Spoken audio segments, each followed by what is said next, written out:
Bismillahirrahmanirrahim. Assalamualaikum warahmatullahi wabarakatuh. Waalaikumsalam. Sahabat semua, hari ini ada guru senior Ibu Sudar, ada guru semi senior Bapak Heri yang cerdas, ada semi senior Bapak Dwi Bowo Susilo, kemudian ada guru senior yang saya sebut sebagai guru dosen ini Bapak Halim.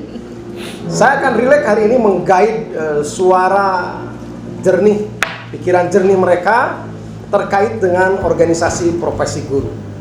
Hari ini kami memang berlima. Hari ini kami memang di SMA 1 Parung Panjang, Kabupaten Bogor. Tetapi jejak digital dan video ini bisa menjadi bahan diskusi dan pencerahan kalau mencerahkan, atau provokasi kalau memprovokasi, dan mudah-mudahan di dalamnya ada nilai-nilai yang positif untuk terutama rumah organisasi guru. Sahabat guru di Indonesia, hari ini kami sekali lagi hanya berlima.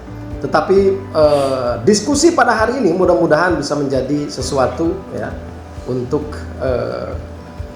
peningkatan perjuangan dan semangat kita di organisasi profesi guru. Sahabat guru di Indonesia, nanti kita akan bedah bersama Pak Heri, Bu Sudar, Pak Bowo dan Pak Halim sebagai pengantar bahwa organisasi profesi guru di dalam Undang-Undang Nomor 14 Tahun 2005 jelas organisasi profesi guru itu diurus oleh guru, dari guru, oleh guru, untuk guru. Kemudian di dalam rancangan undang-undang Sisdiknas yang sangat kontroversial kemarin, sama juga bahwa organisasi profesi guru itu adalah organisasi yang harusnya diurus oleh guru, ya, semuanya mesti guru. Nah, di hari ulang tahun PGRI yang ke-77 dan Hari Guru Nasional di tahun 2022 ini, mari kita akan membedah tentang rumah kita, membedah tentang organisasi profesi guru yang bernama PGRI. Sebagai guru, saya pernah menjadi ketua pengurus besar Persatuan Guru Republik Indonesia. Hari ini sebagai kepala sekolah, saya menjadi Dewan Pimpinan Pusat Asosiasi Kepala Sekolah Indonesia. Nah, di lapangan terjadi dua karakter, ya. Mohon maaf, ini semua adalah guru SMA. Kemudian sahabat kita ada yang guru-guru di pendidikan dasar. Saya membaca ada dua karakter ya terhadap respon organisasi profesi PGRI. Kenapa sih ada guru-guru SMA yang agak sulit dikendalikan untuk manut di organisasi PGRI? Nah, agak sulit. Kalau ada iuran kan agak susah nih. Kemudian kegiatan porseni juga tidak terlalu proaktif nih. Beda dengan guru-guru yang lain yang berada di pendidikan dasar. Begitu antusias, begitu manut, kemudian begitu mengikuti apa yang menjadi instruksi organisasi PGRI. Saya ingin menerima sebuah narasi-narasi positif, narasi-narasi nakal terkait dengan organisasi kita. Mengapa guru SMA terlihatnya kok agak kurang kurang menyimak, kurang responsif terhadap PGRI? Bahkan tidak sedikit guru-guru SMA, bahkan teman saya yang kemudian menjadi ketua organisasi profesi guru di luar PGRI. Saya ini cinta PGRI, kita cinta PGRI. Hari ini juga kita berseragam PGRI. Mari kita melakukan autokritik terhadap rumah kita, PGRI, Rumah Perjuangan. Kami persilakan siapa yang memulai, kita akan diskusi. Baik, dari saya terlebih dahulu Bapak. Terima kasih sudah diberikan kesempatan. Saya juga melihat dalam keseharian ya, dalam kegiatan-kegiatan PGRI itu lebih banyak, misalnya tingkat kecamatan ya Bapak ya, PGRI tingkat kecamatan itu lebih banyak didominasi oleh guru SD, guru SMP, sedangkan guru SMA itu jarang sekali terlihat proaktif di dalamnya. Saya sudah menjadi anggota PGRI sekitar 25 sampai 26 tahun. 26 tahun. Ya. Belum merasakan istilahnya belum merasakan secara langsung ya keaktifan saya juga di dalam PGRI begitu ya. Jadi saya ingin PGRI itu memang dari guru untuk guru dan untuk memikirkan kesejahteraan guru seperti itu. Jadi peran pentingnya kita tunggu Bapak begitu. Oke. Pak Heri? Baik Bapak, betul sekali. Ini ketua ranting nih. Ketua ranting. Ketua ranting. Baru pada periode ini saya menjadi ketua ranting di cabang Parung Panjang untuk ranting 11 SMA Parung Panjang. Awalnya memang sekolah SMA itu guru-gurunya betul kurang begitu terlibat di kepengurusan PGRI karena memang mungkin merasa belum ada pengakuan atau seperti apa.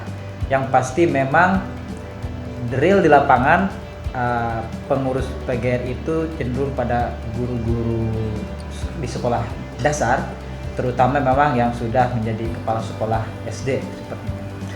Kebetulan memang saya terlahir dari keluarga guru dan kepala sekolah SD, dan beliau juga terlibat di pengurusan PGRI di Kecamatan Tenjo pada zamannya. Mudah-mudahan almarhum Bapak doanya diterima iman Islamnya oleh Allah Subhanahu wa taala dan ilmunya diberkahkan. Nah, jadi saya juga merasa ketika saat ini memang meskipun keberadaannya kita sudah mulai masuk, tetapi ruhnya belum sepenuhnya. Ruh guru-guru SMA itu belum sepenuhnya ada di dalam PGRI sepertinya seperti itu. Apakah mungkin karena memang baru ini terlibatan atau memang entah apa? Tapi yang pasti Bapak dan Ibu Bapak Ibu semua yang ada di sini, bahwa yang saya rasakan adalah dari dulu sampai sekarang seolah-olah PGRI ini jadi suatu jembatan bagi mereka yang punya kepentingan terhadap suatu jabatan atau posisi tertentu. Ini kepentingan guru apa kepentingan seseorang untuk jabatan tertentu? Sepertinya kepentingan seseorang untuk jabatan tertentu. Baik yang masih berstatus sebagai guru ataupun nanti yang punya rencana setelah pensiun nanti seperti itu. Ada gelagat seperti itu. Ada gelagat seperti itu. Itulah mungkin yang saya rasakan diri saya sendiri. Buat apa masuk ke sana? Kalau hanya dimanfaatkan oleh oknum tertentu yang ingin posisi dan jabatan tertentu. Itu tidak bisa kita nafikan, Pak, seperti itu. Kenyataannya memang banyak yang seperti itu. Dan kemudian Bapak, seolah-olah memang namanya organisasi PGRI terutama yang di kecamatan kita ini, untuk kepengurusan dari periode ke periode seolah-olah ada kedekatan sehingga itu ada pewarisan. Meskipun dipilih tapi seolah-olah ada pewarisan, dari sini harus ke sini, dari sini harus ke sini, begitu. Demokrasi settingan. Demokrasi semua sudah diatur. Sehingga ketika saya mencoba untuk berpikir masuk atau menjadi salah satu kandidat pengurus di cabang kecamatan, saya masih berpikir 2 kali karena memang dukungan daripada yang lain belum terlihat seperti itu. Itu mungkin gambaran sementara dari saya terkait dengan rumah PGRI, khususnya di lingkup kecil di Parung Panjang. Oke. Terima kasih Pak Heri, barangkali Pak Bowo atau Pak Halim? Pak Bowo dulu. Saya dulu Pak. Ya, terima kasih. Ini sangat menarik Pak. Memang anak guru juga.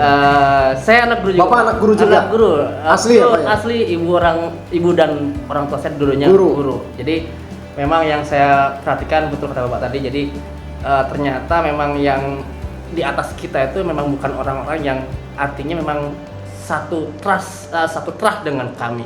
Makanya sampai detik ini betul kata Bu Sudarnya tadi, Ibu sudah 25 tahun untuk menjadi anggota PGRI. Saya 17 tahun Pak. Nah, artinya memang tidak ada hal-hal yang artinya yang dirasakan secara real dan sebagainya, dan hanya sekedar PGRI itu hanya sekedar ya slogan dan sebagainya.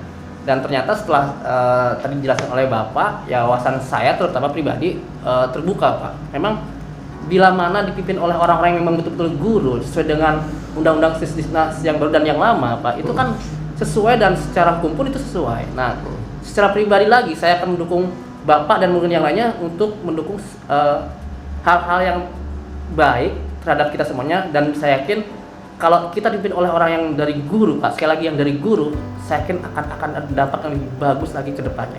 Mungkin itu saya support pada Bapak. Mudah-mudahan nanti ada banyak-banyak teman-teman yang lainnya untuk mendukung Bapak selain kita di sini semuanya. Mungkin itu Pak sementara di saya. Bukan mendukung saya Pak, mendukung PGRI. Artinya Bapak, iya artinya Bapak sebagai leadernya lah gitu. Mudah-mudahan menjadi maju lagi Pak. Terima kasih Pak. Waduh, ini Tapi memang Iya. memang kami perlu orang yang memang visioner ke depan terkait dengan organisasi PGRI ini. Harus ada pencerahan Pak Pendeta. Iya.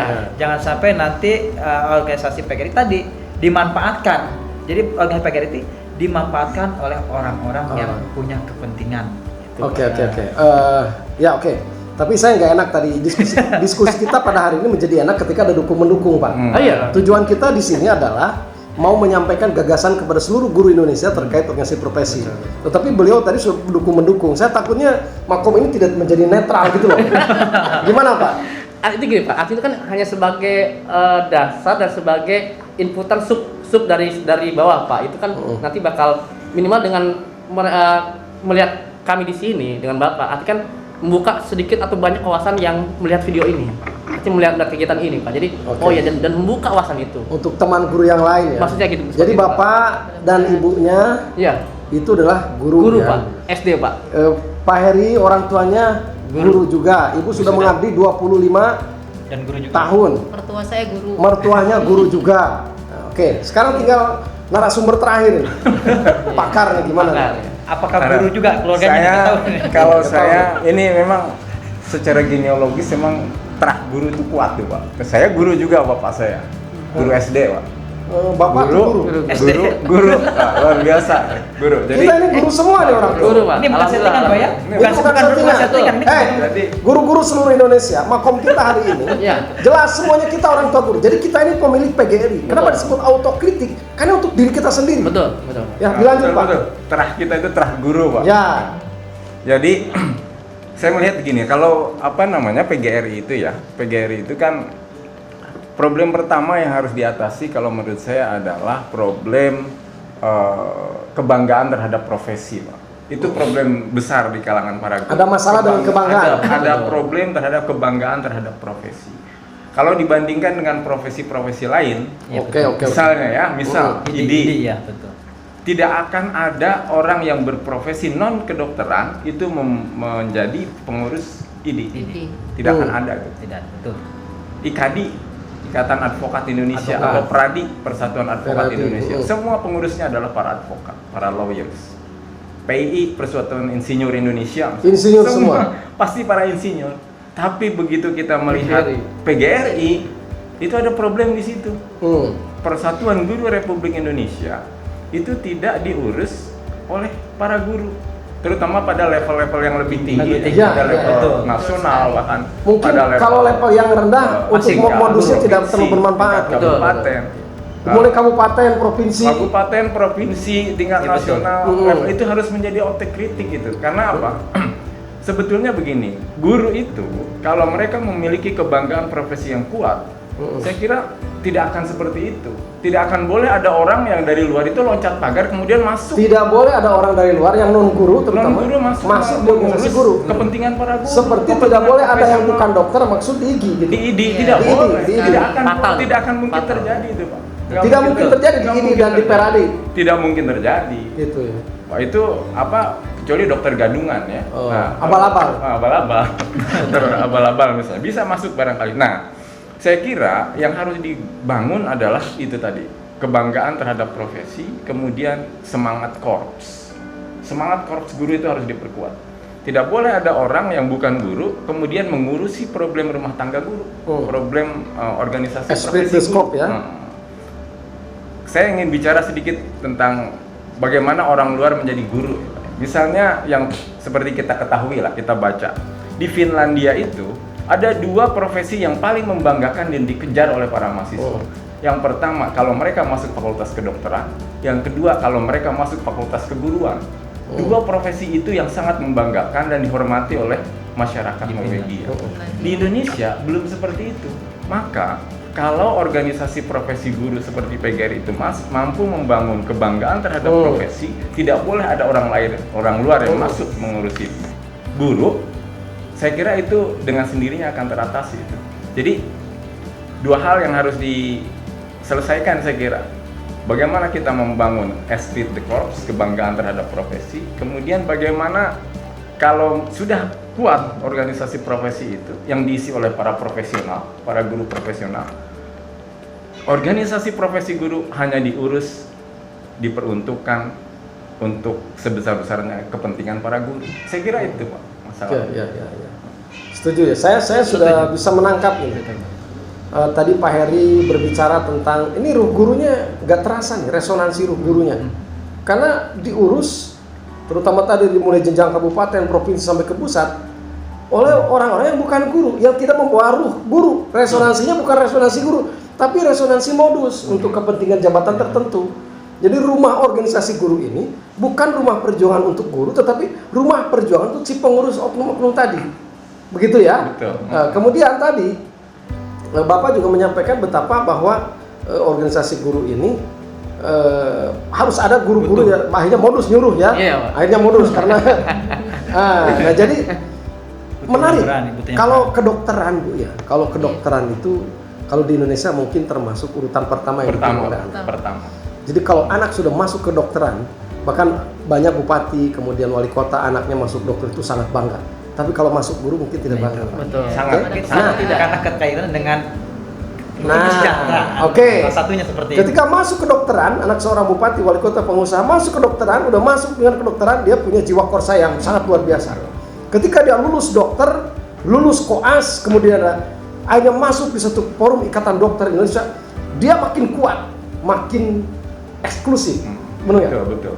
Makin kuat, sehingga tidak boleh ada satu orang pun yang bukan dokter masuk di situ. Nah, sementara mungkin menjadi guru ini tidak terlalu bangga, kecuali anak guru bangga menjadi guru. Ya. Benar nggak? Betul. Kalau anak bupati, wali kota, ngapain jadi guru? Tapi kalau kita lahir dari keluarga mulia nih, jadi guru saja udah sangat luar biasa. Tetapi ada juga mungkin jadi guru yang bukan berlatar belakang dunia guru, dunia pendidikan, kuliah hanya pelarian, mencari pekerjaan hanya bekerja. Dia cuek aja, tidak ada kebanggaan tentang profesi gurunya, ngajar seenaknya.